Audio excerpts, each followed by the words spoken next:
This is the Action Movie Guys podcast, bringing you action movie reviews from across the decades, plus box office numbers and insight like never before.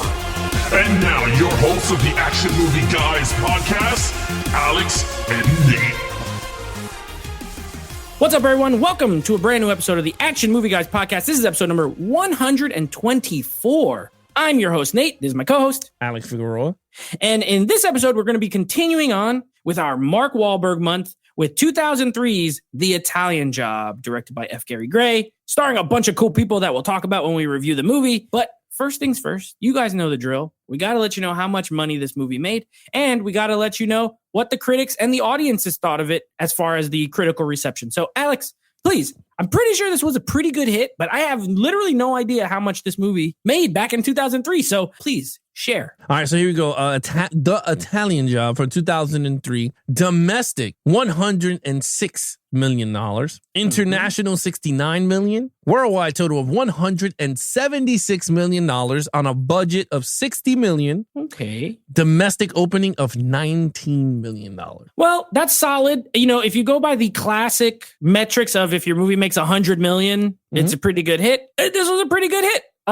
This is what you would call a solid double. You know, if you're a baseball guy, it's a solid double to the wall. Not a home run, good solid double. Yeah, I'm not surprised. I'm surprised the international was so low, though, because it's called The Italian Job. You know, a lot of times, like those overseas people, whenever you have movies that happen in Europe or anything, they always go out to see it. So that's a little underwhelming. But either way, okay. It's a little underwhelming. But either way, let's go ahead. Let's go to some critics and audience scores. So this one is pretty good, especially compared to the last few movies we've done with the Transformers and stuff. Critic score, 73%. Audience score, 80%. So once again, audiences like a action adjacent film more than the critics, but the critics like this movie. It's a 73%. Yeah, I mean, when we do the review, we'll know why. But again, people got to realize that this was a remake to The Italian Job with Michael Caine, right? Yeah. Michael Caine was the original Italian Job. So I'm very surprised that the critics was very high on this, because normally they would be like, "Oh, this is a 30 or 20," and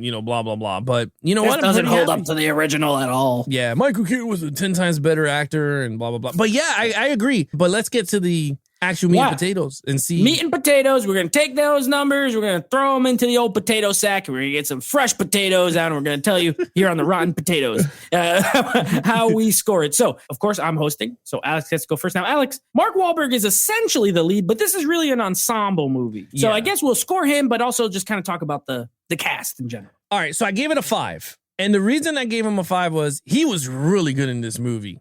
He played Charlie. I had it right? Yeah, he played Charlie, and he is like the planner. He plans all it's weird because in the beginning of the movie, Donald Sullivan was the leader of the group. He went to prison, and then now all of a sudden, Mark Wahlberg stepped up and he planned the first Italian job, the heist, and he did a great job. And he's like the planner. Jason Statham is the driver. Most Def is the Def bomber. He does the bombing explosion. Seth Green is the hacker. And then Charlize Theron later on becomes her dad. And she's the one that could crack into safes. So that's the whole team ensemble. First of all, the cast is amazing in this movie. They are 5 on its own. Charlize Theron is so gorgeous in this movie. I'll tell you right now, gorgeous, amazing actress. We always talk about her here in the movie, Action Movie Guys. Great actress. Jason Statham again. He is back on it in our show again. You can't get rid of him. You can't get rid of this guy. Stallone and him are now it's the Expendables of this is the Expendables podcast. Yeah, pretty much. He's here. Seth Green is actually really good. Most Def, very underrated actor. He's a really good actor. I think he's a really good actor. I don't know what other people think, but again, in terms of Mark Wahlberg, he was really good. They all had great chemistry. It worked. They blended very well. And then, of course, which we'll talk about in the main villain, another great actor, but I'm not going to say his name once we get to the villain. But in terms of Mark Wahlberg, he was charming, very planny guy, very, he's like an everyday's man, but he's just a thief. I mean, the guy is a thief. And I thought he worked very well. I gave it a 5. You know what? This movie got a great cast. Amazing. Amazing cast. I was waiting to see if you were going to drink that before I delivered the line. The cast is great. You know what? I agree with you about Most Def. And the funny thing is, as far as rappers who are actors, he's maybe the best one. You know, like he's up there because he started off as Ice Cube's great, but Ice Cube is not as versatile. He could only play like angry black guy pretty much. Like that's his niche. He could be funny, but that's his role. You never see Ice Cube as like just like a nice regular guy or like Mos Def is more versatile. That I agree with you, but I mean he did Barbershop. That wasn't like that was a more family friendly. Yeah. I guess that was the only one. He's good. Yeah, that's the only one. And don't get me wrong, I love Ice Cube. Ice Cube, but I think Mos Def is more versatile, can do more things, and he's just as funny. And I love him. I love him as a rapper and as an actor. So I'm with you there. And then, of course, his name is Left Ear. They all have funny nicknames. He's Left Ear because he's deaf in his right ear. It's hilarious. I love when Seth Green wants to be called Napster the whole time. And then they're like, well, you call him Handsome Rob. And he's like, well, that's because he is Handsome Rob. Like, we don't just call him that. He just is. Like, Jason Statham is Handsome Rob. I love it. I called him Handsome Rob for like after I saw this, that's how I kept calling him. Like when he was in Transport, I was like, oh, this is a Handsome Rob is in this movie. And I love it. He's great. And there's just enough of him. You know what I mean? Like he's just enough. And I love Statham. He can lead a movie, but they use him right. Yeah. Wahlberg, there. I mean, Charlize Theron. I mean, poems can be written. Charlize Theron. These could be a part. Yeah, she's something else, honestly. And I love her in this movie. I think she's a great actress. She's won an Oscar, but she's really good. She's very endearing, you know, like she doesn't want to help them, but then she's like, I got to avenge my dad, you know, this whole thing. And then we get to Mark Wahlberg. I'm going to disagree with you slightly, but I'm going to end up, by the way, 5. I ended up scoring the team because this is an ensemble. He's the weakest link of the team, in my opinion. His performance is like, he's great. He's not great. He's very, very good. He does the role exactly how it should be. He's the right amount of charming. You know, Mark Wahlberg is a great looking guy, good looking guy. I love that they didn't lean in heavy with like a romance with him and Charlize. Like there's little like things here and there, but it's not like, that's not the point of the movie, which I appreciated. It was very good, but he's the planner of the group. He's like the son of Donald Sutherland, pretty much, that he didn't really have. You know, he's like the favorite. He's not super dynamic in the role either. He's just kind of there. He's sturdy. He's very good. If I was just scoring him, probably a 4, but I feel like he's elevated by everyone around him.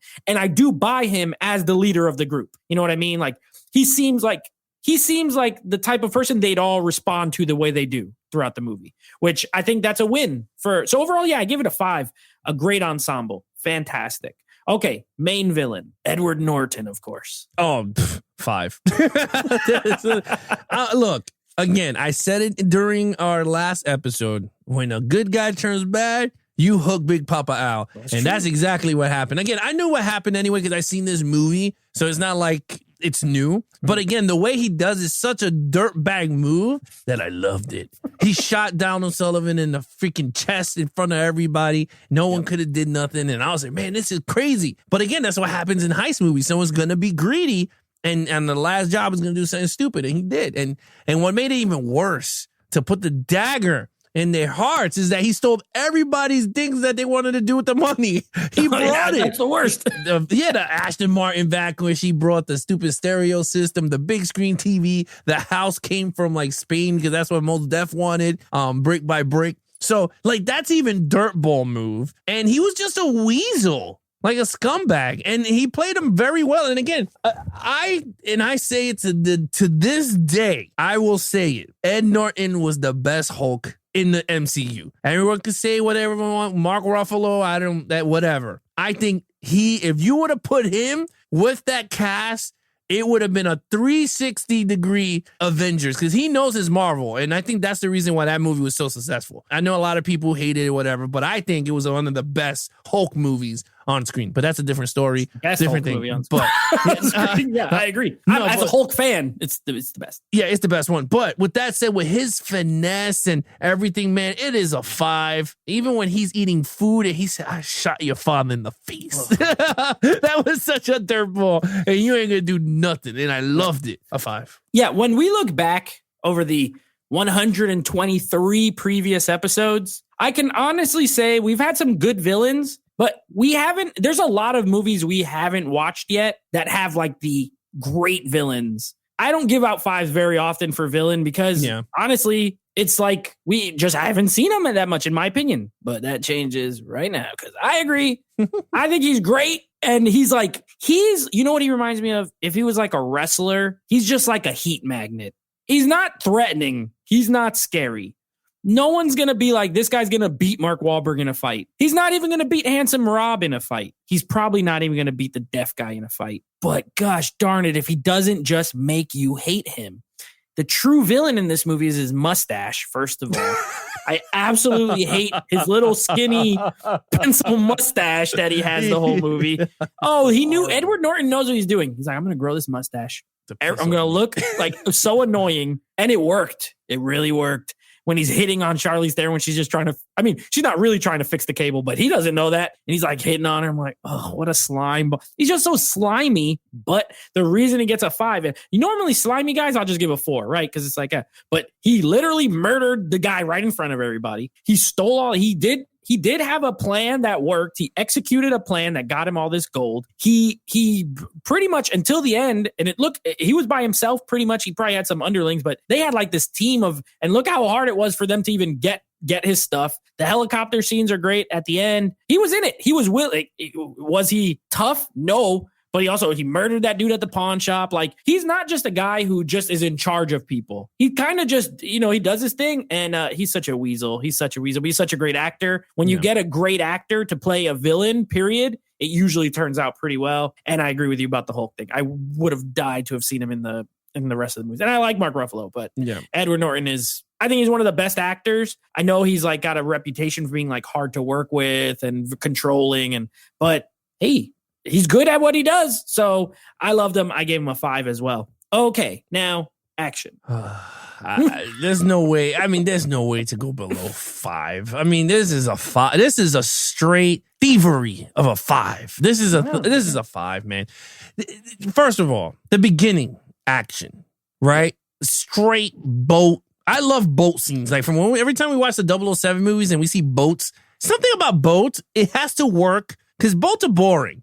Yeah, but it has to flow. This one worked because it was like a double package. They were being the decoy, and then they were stealing the money. The gold in the water. So I was like, that's a double awesomeness. So I was like, that's pretty cool. The adrenaline is up. Then you got the bridge scene when he shot Donald Sullivan in the face, right? And then they went right over into that cold water and survived. I was like, oh, this is good. Then they started to plan because it's not much action in this movie if you really think about it. You have the beginning. Then they start to plot how they're going to get to this guy. But then once they get the Mini Coopers in, that's when the action sequences start to kick up. And that's where it gets good. The driving scenes in this movie is phenomenal.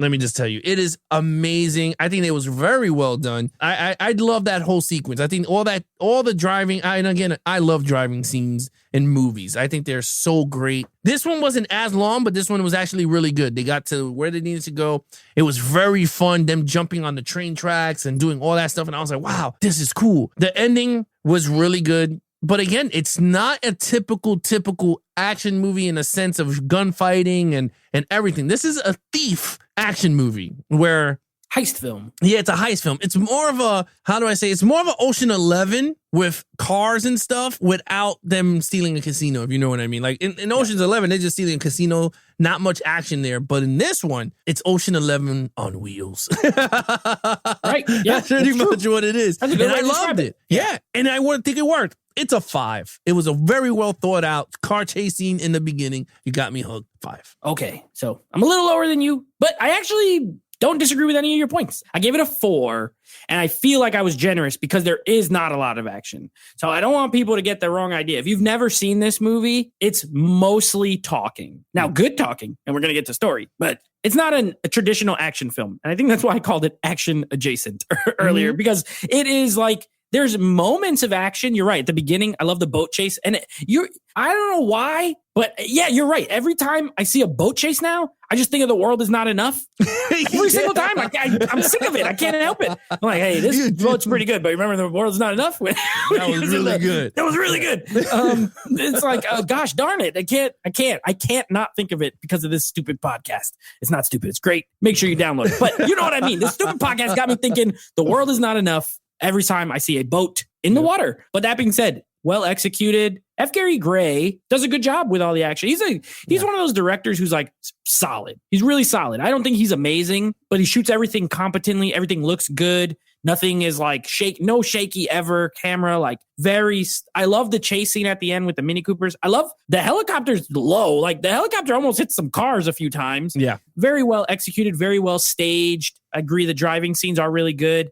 And the reason I give it a 4, and honestly, I could have gave it a 3 just from lack, but because the final like 20 minutes or so is essentially like an action scene and it's very well done and very well made, I'm going to give it a 4. I think it's fun. And the end result is not quite, like you said, it's not traditional in a lot of ways. It doesn't quite end how you think it's going to end, as far as with all the characters and everything. So it does and doesn't, if that makes any sense. But yeah, a lot of fun. I give it a 4. Well, I would like to say though, but the reason why I gave it a 5, I don't want people to be like, oh, because it was great. It's not about that. I gave it a 5 because it was a great quality of the action. Yeah, I understand how low the execution it was great. Yeah, I could have gave it a 4. Which I was going with it, but I'm like, wait, if we really think about it, this was 2 action set pieces that really hooked you into the movie, where the father got killed, and then at the end when they're getting revenge to steal the gold, everything was planned out. I mean, even with the explosions in the street, the thing drops. I was like, yo, this thing was like planned out very well. The quality was not cheapy Netflix looking crap that we get now. And it wasn't CGI. Yeah, it was straight up practical. So that's the reason why I gave it a 5. I think it was a perfectly executed, and the quality of the actions was shot very well. So for me on that point. No arguments. Yeah. You got it. I agree with you. All right, storyline. 4.5. Okay. I didn't go with the perfect on this one because there's a storyline that's pretty much done. Now, I never seen the original Italian Job, so I really don't know what the storyline is for that. I don't know if it's the same as this. I don't know what the hell it is, but I'm just grading this movie. Mm-hmm. I gave it a 4.5 because the storyline is very well thought out. I thought it was very well good. I love the chemistry between all the characters. The villain, because the villain was part of that team, and it got greedy and left the team and took away their money. I thought that was all generic. It's a generic storyline, but very well executed. And I was like, you know what? You got to give it the praise for what it is. And I thought it was very well done. Again, like I said, it's a generic storyline. If you really look at it in a thief story, it's just like Ocean's 11. You know what I mean? They're stealing actually it's more Ocean's 12. 13. That's the one with Al Pacino when he takes the casino away from the guy, and then they went back and they take Garcia? Yeah, no. What's the guy with the big Sal? I think it's Sal. Remember Sal and Al Pacino? They purchased the casino. Oh, yeah. And then he takes away, he tells him to fork over everything, and he screws him over. And Danny Ocean's like, you better, give him his after. He's like, no. And then they seek revenge. This movie reminded me of Ocean's 13, of that type of storyline, but more on wheels. I think the storyline worked very well. Charlize Theron is the hidden gem in this movie because her performance is what elevated the storyline, because they were using her, like her emotions of like she could strangle the crap out of this guy, but she didn't. And I love that date scene and her going into his house and it worked so much well. I think the elements, the cast, everything worked so good. And I had to give it a 4.5 because it was perfectly executed from the story wise. I thought it worked very well. Yeah. So this is funny because we're going to flip flop a little here. I gave it a 5. I thought, yeah, I agree with everything you said. It is, for me, yes. As far as heist movies go, this doesn't reinvent the wheel at all, but the script is really good.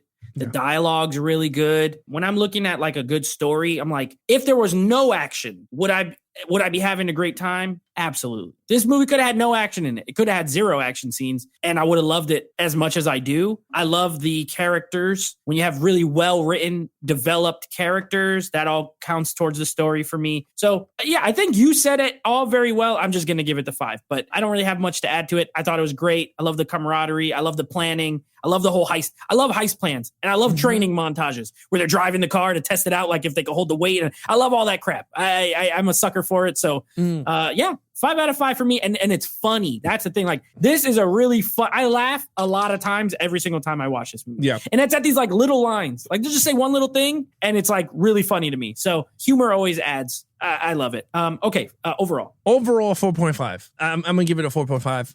It's not a perfect movie because I just deducted the half point because it's not an original storyline. Mm-hmm. Other than that, it is fun. I recommend this to everybody to pick this damn thing up. Again, I'm still shocked to this day that we did not get a 4K disc on this damn movie, but digitally on Amazon Prime, if you guys want to, they have the 4K version on Amazon Prime. Nowhere else. I saw it on HBO Max. It's available now, but the quality, I put it on the Patreon chat room. It is 4K looking. It looks stunning. They have a 4K digital. That means a transfer exists. They have done restoration on it or something. Could be an anniversary release. I want it. Yeah. Paramount, right? This is a Paramount. Is it a Paramount film? Yes, Paramount Pictures. Oh, they might do it. Paramount does 4K, so they might do it. Could be in the future, but I give it a 4.5. It's still amazing. Still holds up till today. This is one of those movies that has elements that I gave 5 to, but I agree with you. I have a 4.5 for my total score. It's a 9 out. I always think, of course, in 10s. 9 out of 10. It's not perfect, but it's not even that it's not perfect. It might be perfect for what it is, but it's not so elevated that it's worth a 10 to me, if that makes sense, right? Like, it's a good, very, very good heist movie, but it's not a game changer. It doesn't do any. If this did something new or something crazy, probably would have been a 10. Like, keep it the same cast, but like did some kind of crazy twist on it. This thing's a 10. As it is, you know what's going to happen. You know who's going to win. You know who's going to lose. The fun in it is getting there. That's the fun, and watching this group of people do it. So, yeah, even, I was remembering, too, the scene where Seth Green's in the car with Jason Statham, and he goes to talk to Becky, and he's doing, the impression of, what they're saying. Mm-hmm. All those little things, this is just a movie that's great to throw on and just watch it. It's not too long. It's under 2 hours. You're going to be entertained. It looks nice. A lot of great locations. You got LA. You got Venice. They're over, Venice with the water Italy. And everything. Mm-hmm. Yeah, it's great to look at. It's fun. I don't really have any major problems with it. So I give it a 4.5 out of 5 as well. I think it is I've loved it ever since I first saw it. And I saw this back in 2013 when I was only a teenager. So this movie is great. I've always loved it. What's your total points? 24. Flat 24. We're close. I have 23.5. So, 23.5 out of 25. I'm glad we did this instead of Pain and Gain, to be honest with you, because that would have got an action 1, and the rest of it. I kind of knew that movie was just straight comedy. I didn't remember action that much on it. Yeah, it's just a dark comedy. Yeah. This is a better mix, and it's a better movie. This movie's better. Yeah. So, I love The Italian Job. I was watching this with my cousin earlier today, and I was just like, I wish this got a sequel. Even now. I was just going to ask you that. Yeah. So, look, if you think about it, because I was telling her, I was like, look, let's think about this for a moment. Mark Wahlberg is still a big star. He's a star. He's a lead. You could put him as a lead actor. Charlize Theron is probably bigger now than she was then and still is amazing. Jason Statham is way bigger now than he was then. Not that he's A-list, but he leads his own movies now, and he was just like a sidekick in this. Mos Def ain't doing nothing, so he's available, I'm sure. You know what I mean? He's not busy. And Seth Green, not busy. I mean, I know Seth Green does stuff, but he's not in a bunch of movies anymore. They're all still relevant enough. And Edward Norton too. If they brought him back as some villain way. He escapes.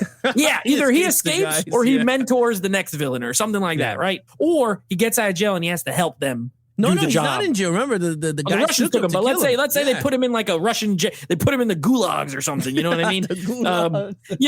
And let's say he escapes and he has to help them with the next job. Anything. There's so many things they could do, but all this cast is still so viable to do a new movie that even if they're just old, look at Donald Sutherland in this movie was old as dirt, and he was in The Heist. Yeah. So they're all younger than he was. So let's get Italian Job 2. We'll call it the French Job or something. I don't care. They go somewhere else. Yeah, it's another country. The German Job. I'm in. Tickets sold. I would love to see a sequel to it, to be honest. F. Gary Gray, same director, everything. I'd watch it, definitely. I'll definitely watch. If they would have did a sequel, I would, hands down. But do you think it's too late? In 20 years. Ages? Yeah. I think it would be, unless they're mentoring their kids or something. Remember, though, they're not allowed to do a ton of action. All they do is driving, really. So, well, you know what? Do heist. Ocean 13, they were old and it still worked. I like all of them, but yeah. No, I agree that you're telling me what I want to hear. They're old. They don't have to do hardcore action. No. All they're doing is planning heists and driving. Old people. If Donald Sutherland could do a job, they could do a job now. I agree with you. You know what? You know what? Ocean's 11, the original, had Sammy Davis Jr. with his glass eye. Yeah. So you could really, you could only have one eye. Yeah, he had one eye. He did a job. So come on. And this is not the type of movie, like sometimes they say, well, the sequel took too long. Nah. This was a one-off movie. Yeah. It could work. Why not? I think so. Bring the band back together. Let's get the Italian Job 2 going. Okay. With that being said, I love this movie. I'm glad we were able to watch it. I always will love watching it. Next week, we got a Mark Wahlberg double feature. We got Transformers, Age of Extinction, which will be us. We will be extinct by the time it's over because it's so long. We will be watching that for the Transformers movie. And for our last and final Mark Wahlberg month, Mark Wahlberg movie, because we got one more after that in February, we got Four Brothers as voted on by you. Have you ever seen Four Brothers? Good. Another one with a nice cast. We got Mark Wahlberg, Tyrese, Andre 3000, Garrett Hedlund, Sofia Vergara before she was famous. So yeah, I'm looking forward to seeing your thoughts. I haven't watched it in years, so I don't remember everything. Nice little revenge kind of thriller movie. Well, the next week is double movies I've never seen. So I've never seen double first time. Yeah. This is exciting. I love a good double first time watch. And then just to give you guys a little preview of February, okay, after we finish Transformers, we begin our journey into the Superman films. We are going to be watching all movies with Superman in the title. So Justice League's not included, but it's all the 4 Christopher Reeves movies. Superman Returns, Man of Steel, and Batman vs. Superman, I believe. I think it's a total of 7 or 8, something like that. So we're going to dive into some... We don't do a lot of comic book movies here. Nope. I think we've spared you guys because everyone does comic book movies. You know what I mean? Do, yeah. But at some point, we got to touch them a little bit. So we're going to be doing some Superman. And then, of course, February, Black History Month. Like last month, we are going to be doing African-American leads. We got some more Denzel coming. We got some Denzel. And then I don't remember the third movie, but I do know we got a really horrible comic book movie. We're going Halle Berry's Catwoman that month. So that's going to be probably bad, but we're going to honor. We're going to honor Halle. We're going to honor Halle. Yeah. What if we haven't watched it in so long that now it's good?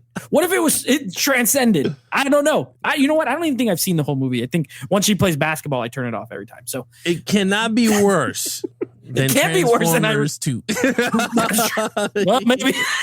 We never know. We'll find out. Know. Yeah. So anyway, just wanted to give you guys a little preview so you can be excited for what's coming. There you have it, guys. If you want to follow us on our social media accounts, please follow Nate over on Instagram at NateFlix Reviews. Check out the podcast with him and his friends called NateFlix Movie Reviews. Anything action movie guys, head over to www.youtube.com/levelsofgeeks for the video versions of the podcast. You guys want to take us on the go to iTunes, Spotify, Stitcher, TuneIn Radio, anywhere you listen to your podcast platform, any of the platforms you listen to your podcast on. We are Action Movie Guys. Just search for there, subscribe, download, have fun, leave some ratings there. And of course, you want to follow us on our social media account, Levels of Geeks on Twitter. Other than that, that's your host, Nate from NateFlix Reviews. I'm his co-host, Alex Figueroa. Be awesome to each other and geek out.